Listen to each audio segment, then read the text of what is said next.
Hey everyone, as you can tell, this is a different kind of video. Today I am doing something a little bit different. I'm going to break away from 1 Samuel just for this week because I'm recording really early so that you have a sermon even though I'm getting married or maybe was just married and I'm not working. So I've worked really far ahead on this one. And so I want to go through the gospel in Genesis 5. There are a lot of cool facts in the Bible. Like, for instance, I just found out that the bronze serpent of Moses was around for quite a while until King Hezekiah smashed it into pieces because the people were worshiping it. There are a lot of cool facts in the Bible, but the ones I want to point out today are from the book of Genesis. Now, I'll read you the scripture first, and it might not seem like there's a lot there,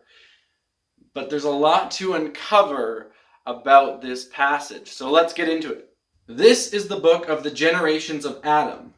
When God created man, he created him in the likeness of God. Male and female he created them, and he blessed them and named them man when they were created. When Adam had lived 130 years, he fathered a son in his own likeness, after his image, and named him Seth. The days of Adam after he fathered Seth were 800 years, and he had other sons and daughters. Thus all the days that Adam lived were 930 years, and he died. When Seth had lived 105 years, he fathered Enosh. Seth lived after he fathered Enosh 807 years, and had other sons and daughters. Thus all the days of Seth were 912 years, and he died. When Enosh had lived 90 years, he fathered Kenan. Enosh lived after he fathered Kenan 815 years, and had other sons and daughters. Thus all the days of Enosh were 905 years, and he died. When Kenan had lived 70 years, he fathered Mahalalel. Kenan lived after he fathered Mahalalel 840 years, and had other sons and daughters. Thus all the days of Kenan were 910 years, and he died. When Mahalalel had lived 65 years, he fathered Jared. Mahalalel lived after he fathered Jared 830 years, and had other sons and daughters. Thus all the days of Mahalalel were 895 years, and he died. When Jared had lived 162 years, he fathered Enoch. Jared lived after he fathered Enoch 800 years, and had other sons and daughters. Thus all the days of Jared were 962 years, and he died. When Enoch had lived 65 years, he fathered Methuselah. Enoch walked with God after he fathered Methuselah 300 years, and had other sons and daughters. Thus all the days of Enoch were 365 years. Enoch walked with God, and he was not, for God took him. When Methuselah had lived 187 years, he fathered Lamech. Methuselah lived after he fathered Lamech 782 years, and had other sons and daughters. Thus all the days of Methuselah were 969 years, and he died. When Lamech had lived 182 years, he fathered a son, and called his name Noah, saying, "Out of the ground that the Lord has cursed, this one shall bring us relief from our work and from the painful toil of our hands." Lamech lived after he fathered Noah 595 years, and had other sons and daughters. Thus all the days of Lamech were 777 years, and he died. After Noah was 500 years old, Noah fathered Shem, Ham, and Japheth. So I looked at the ages of everybody from Adam to Jacob, and I made up a chart showing kind of the timeline from when Adam was created. So Adam being year 1, it goes all the way to Jacob's death in year 2255. And this isn't exact here. It's about 2,255 years between Adam and Jacob. But as the Bible says for these people, They were born when their father was such and such age. So, for example, Seth was born when Adam was 130. Now, had Adam just turned 130, or had he been 130 for about a year? Maybe he was almost going to turn 131 years old. We don't know. And so since we can't account for the days then, we can't account for the days when Seth's son is born, when he is 105. Because let's say from Adam's year 1, it gets to the year 130, and Seth is born, but it's later in the year 130. And so then we go another 105 years until Seth is a father himself, but it's later in Seth's 105th year. That means from year 1, it might not be year 235, it might actually be year 236, even though Seth is still 105 years old. Like if I give you a modern day example, let's say a man named Barry was born in January of the year 1900. And when he's 30 years old, in October, he has a son named Eugene. So Eugene is born in October of 1930. Now, when Eugene is 30 years old, he has a son named Rudy. But he has Rudy in the month of May. So we would think, oh, if Eugene is born in 1930 and he's 30 years old when he has Rudy, then Rudy must be born in 1960. But that's not the case, because birthdays matter. Rudy was born in May.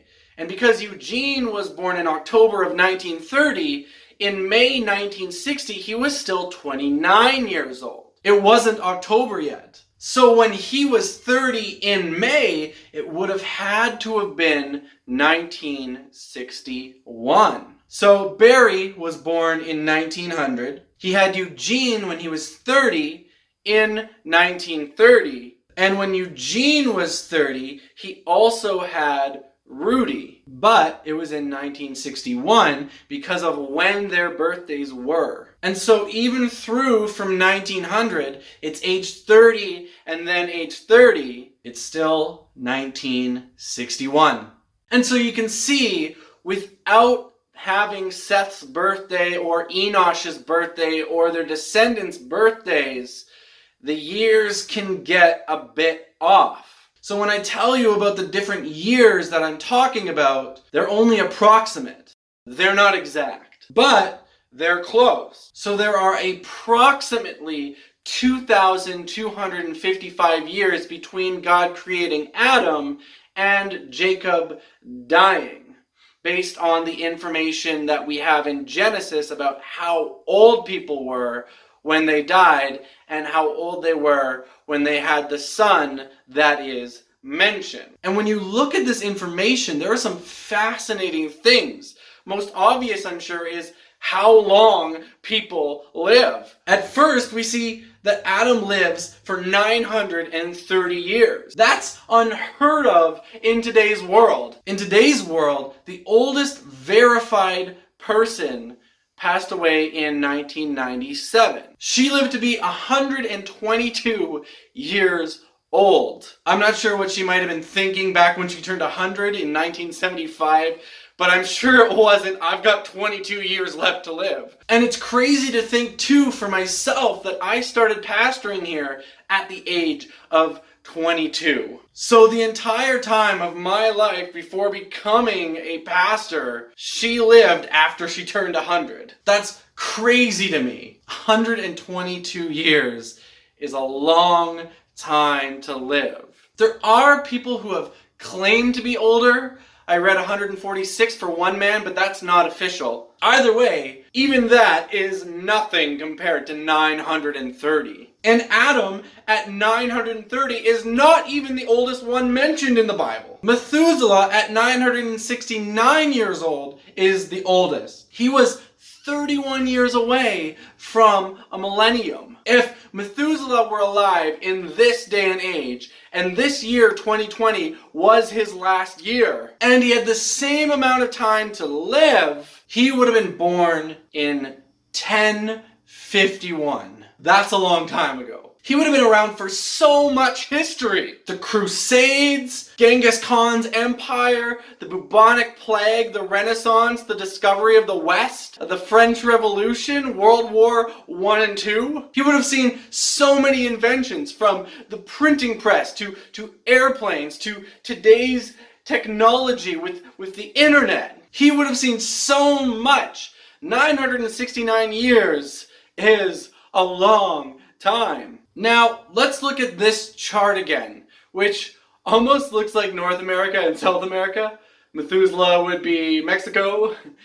But anyways, Noah's dad is named Lamech. And in Lamech's time, Adam was still alive. The first man ever was around at the same time as Noah's dad. But it was before Noah was born. Noah, however, lasts a very long time as well. When Abraham was born, Noah was still living.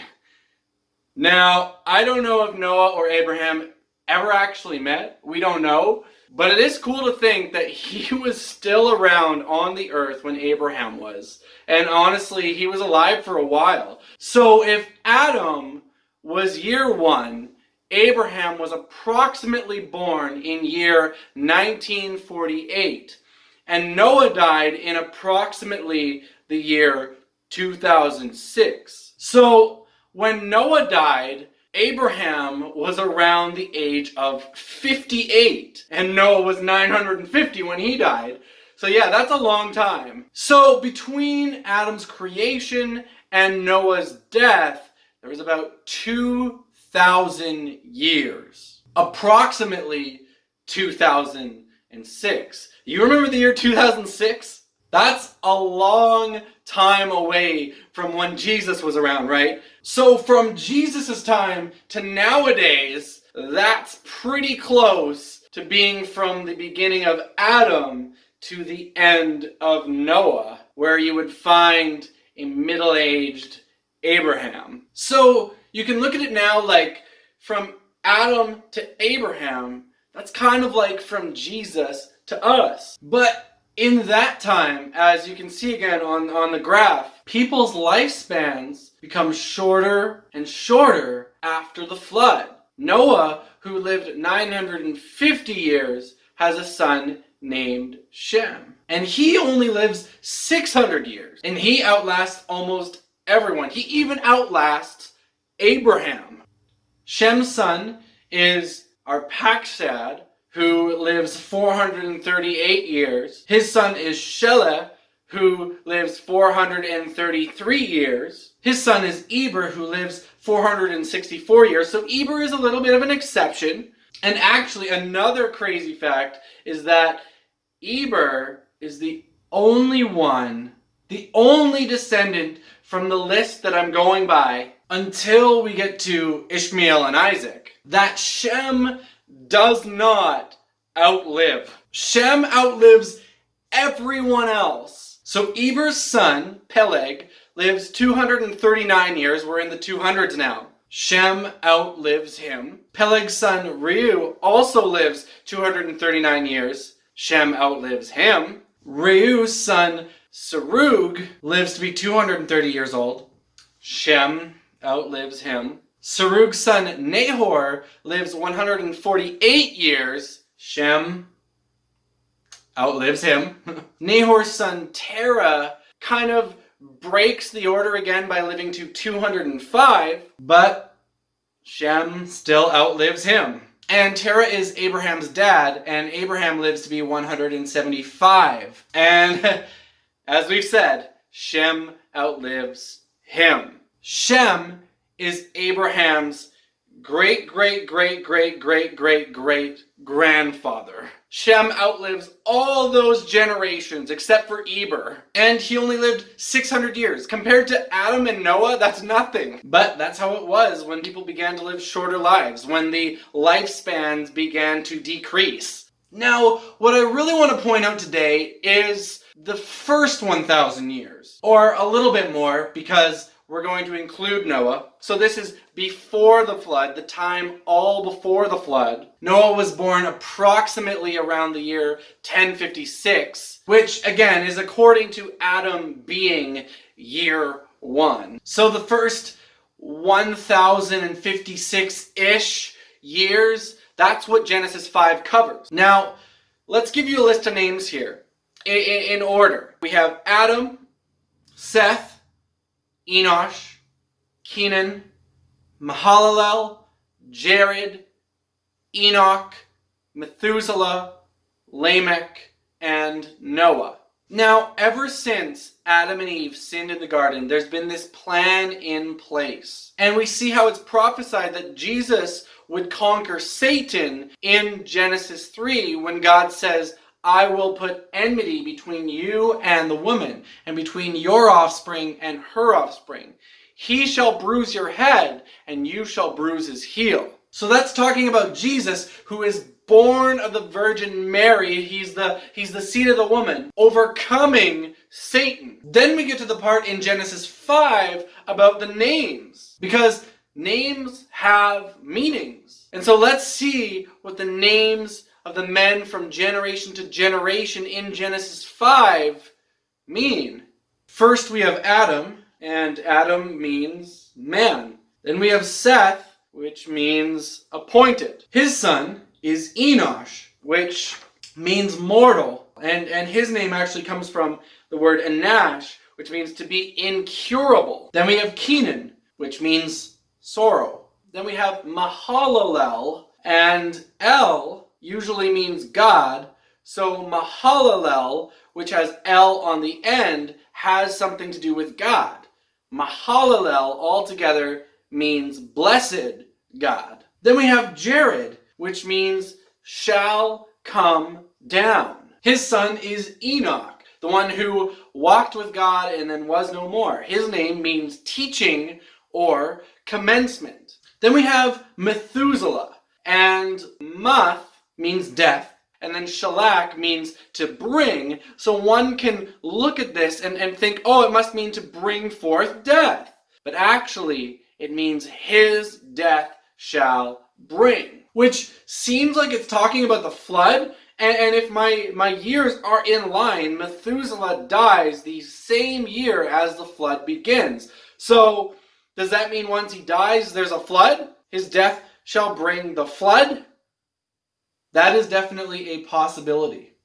Lamech means lament or maybe despair. And then when Noah is born, Lamech says, out of the ground that the Lord has cursed, this one shall bring relief from our work and from the painful toil of our hands. So then Noah's name means relief or rest.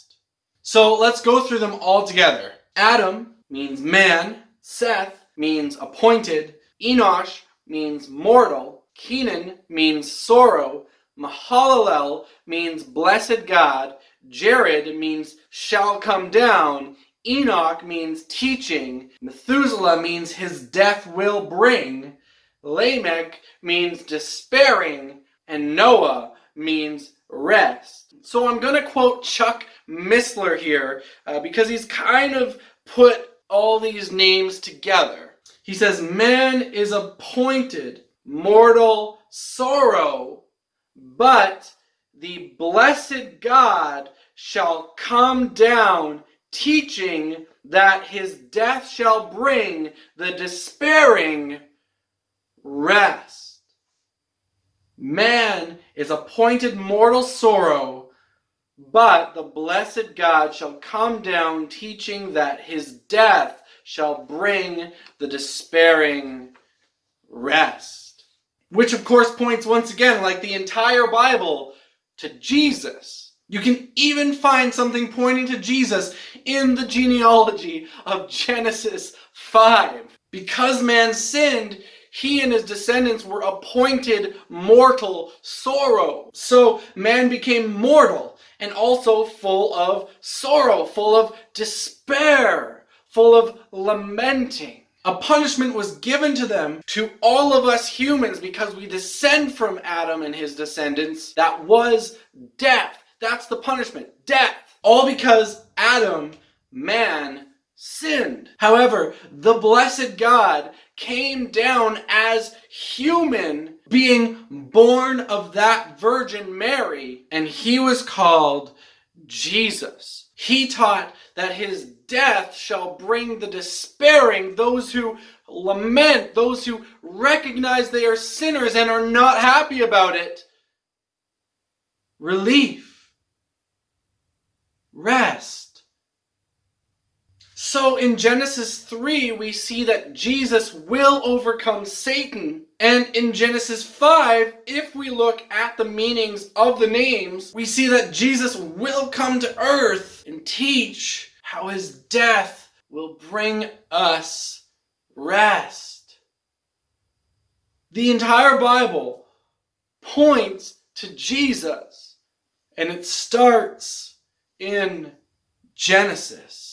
And now, as sinners, as those who are guilty of sin and are headed toward the punishment for our sin, the punishment of eternal death, the second death, which is hell, there is a way of escape. We don't have to despair, because Jesus, as the one who didn't sin, as the blessed God, died the death we deserved and then rose again from the dead, conquering death, making a way for us to find relief, eternal rest.